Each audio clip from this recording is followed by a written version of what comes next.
John Brown, who you have probably heard of for his famous raid on Harpers Ferry, Virginia. And as you can tell by this famous painting of him, he was the absolute representation of chaotic good. And I mean, just look at that majestic beard. Plus, I'm sure under that beard is the chaddest jawline anyone's ever seen.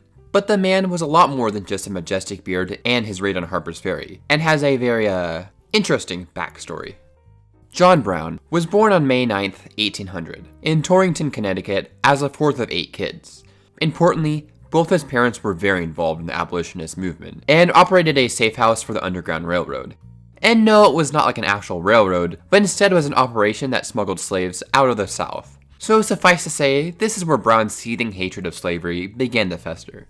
When he turned 16, Brown decided to go to Plainfield, Massachusetts to try a brief stint at becoming a minister, but that failed, so he had to go back to work in his dad's tannery. And tanners are basically an old-timey profession that did stuff with cowhides. And he did that for a little while before quitting to start his own tannery. In 1820, he married Dianthe Lusk, and together they had 7 children. He also moved his family to New Richmond, Pennsylvania, where he built a new tannery and barn, but importantly, also began to further assist fugitive slaves, with some estimates saying he had aided over 2,500 slaves. At one point, other white settlers in the area asked if he wanted to help them drive out some natives in the area, to which he replied with, "I would sooner take my gun and help drive you out of the country," and then publicly invited a bunch of Native Americans over for dinner as a big middle finger to the white settlers.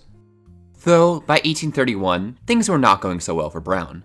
One of his sons had died, and his business was suffering, leaving him in considerable debt. And then another son and his wife died, so he married a 16-year-old Mary Ann Day when he was 32. Okay, well, it was 1833, so I'll give them some slack. Together, they had 13 more kids. So when the guy was not helping out fugitive slaves, he definitely Once again, yada yada yada, they moved to Ohio, yada yada yada, another tannery, more debt. At one point, he gets jailed because his property was seized by the bank, and he tried, and failed, to squat on the land. After Congressman Elijah Lovejoy was killed by a pro-slavery mob, Brown went to the town hall and proclaimed, "Here before God, in the presence of these witnesses, from this time, I will consecrate my life to the destruction of slavery." Well, that did not stop him from being declared bankrupt by the court in 1840. Eventually, though, he found a reliable business partner, Simon Perkins, who they were able to start a wool commission operation together. They moved to the city of Springfield, no, the other one, in Massachusetts, to start the company. This city was notable for hosting a large and active abolitionist movement, something that John very actively participated in. He even managed to talk to the Frederick Douglass. After a brief stint in northern New York, our man decides to move to Kansas. Well, why Kansas? Because the Kansas Territory was in the midst of a state-level civil war from 1854 to 1860, referred to as the Bleeding Kansas period, between those who wanted and those who opposed slavery in the future new state of Kansas. It was decided by Congress that Kansas would get to vote on whether it would become a slave state or a free state, hence the open violence between the two sides. Brown was especially enraged after a majority anti-slavery town was raised by pro-slavery sheriffs.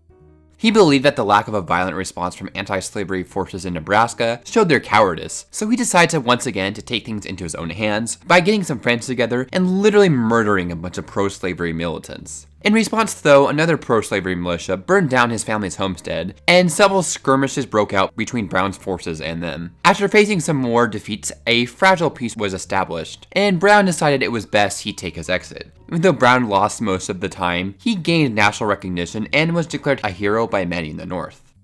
But the man had bigger dreams, namely an anti-slave raid that he hoped would be the spark to bring the entire system down.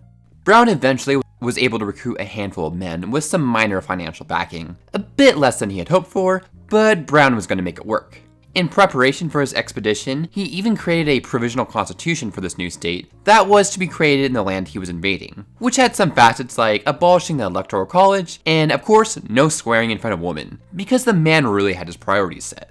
Before the famous Harpers Ferry raid, he actually did conduct one raid in Missouri, where he freed 11 slaves. But in September of 1859, Brown finally decided that it was time to strike. The plan was simple: raid the federal armory at Harpers Ferry and arm the local slaves.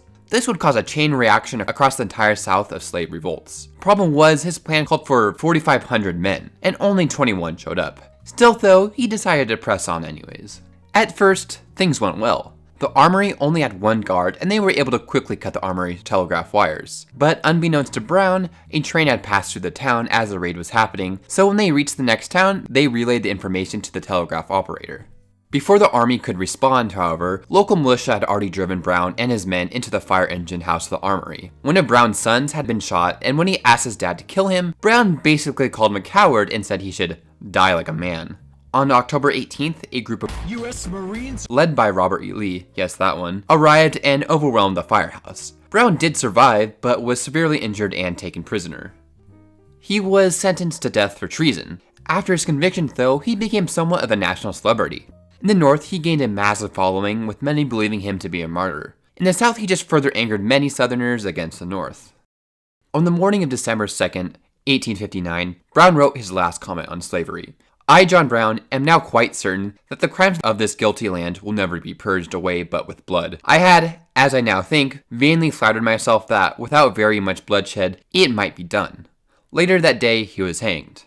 So, was he a hero or a terrorist? Honestly, I think probably both, but I don't know. Tell me what you think in the comments below.